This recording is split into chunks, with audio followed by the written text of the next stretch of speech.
শীতকাল মানেই কিন্তু ভর্তা আর হচ্ছে আজকে আমি আপনাদের সাথে শেয়ার করতে এসেছি খুব মজার একটা ভর্তা, যেটা নাকি আমিও for the first time try করব। সো ভাবলাম আমি ট্রাই করবো আর আপনাদের সাথে রেসিপি শেয়ার করব না, সেটা তো হতেই পারে না। তো চলে আসলাম আজকে কাঁচা টমেটোর ভর্তা নিয়ে। সো হ্যালো এভরিওয়ান, আসসালামু আলাইকুম, welcome to my another new cooking video. So আজকের ভিডিওতে আমি শেয়ার করব বেসিক্যালি এটা রেসিপিটা হচ্ছে আমার আম্মুর কাছ থেকে শেখা, বা আমিও শিখেছি, আপনাদের সাথে শেয়ার করছি।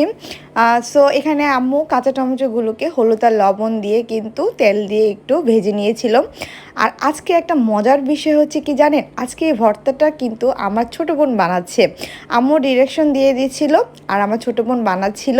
আর আমি কি করছিলাম জানেন, ভিডিও করছিলাম আপনাদের সাথে শেয়ার করার জন্য, আর আমি নিজেও এটা শেখার জন্য। এখানে পেঁয়াজ কুচি নিয়েছিল, দেন তারপর শুকনো মরিচ। এখন পেঁয়াজের সাথে শুকনো মরিচকে ভালো করে মিক্স করে নিচ্ছে। বাই দ্য ওয়ে, আমার ছোট বোনটা মাশাল্লাহ কত বড় হয়ে গেছে, এখন সে নাকি আমাদেরকে ভর্তা বানিয়েও খাওয়াচ্ছে। এনিওয়ে, আজকে ওর হাতে আমরা মজার ভর্তা খাবো, এটাই হচ্ছে বড় কথা।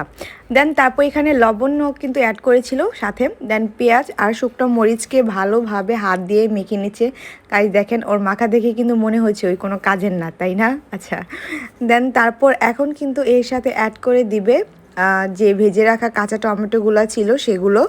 সো এখন টমেটোগুলো দিয়ে ভালো করে আবার কিন্তু পেঁয়াজ আর শুকনো মরিচের সাথে ভালো করে মিক্স করে দিবে। দেন এই তো একটা এক করে এটাকে আগে হাত দিয়ে ভেঙে ভেঙে নিচ্ছিল, যেহেতু এটা একটু শক্ত ছিল তাই তার একটু কষ্ট হচ্ছিল এটাকে ভাগতে। দেখেন কতটা যুদ্ধ, মনে হচ্ছে কি সে টমেটোর সাথে রীতিমতো যুদ্ধই শুরু করে দিবে।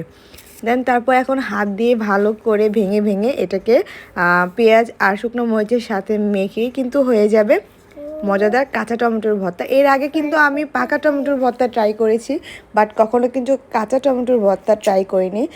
ট্রাস্ট মি, এটা খেতে কিন্তু অনেক বেশি ইয়াম্মি ছিল। আপনারাও কিন্তু বাসায় এটা ট্রাই করতে পারেন। আর এই শীতকালে কিন্তু দুপুরে কিন্তু গরম ভাতের সাথে কিন্তু এরকম ভর্তা হলে কিন্তু বেশ খাবারটা জমে যায়, কি বলেন? আর কেমন লাগলো আজকের রেসিপিটি অবশ্যই কমেন্ট করে জানাবেন। আর যদি ভালো লেগে থাকে লাইক কমেন্ট শেয়ার করতে একদমই ভুলবেন না।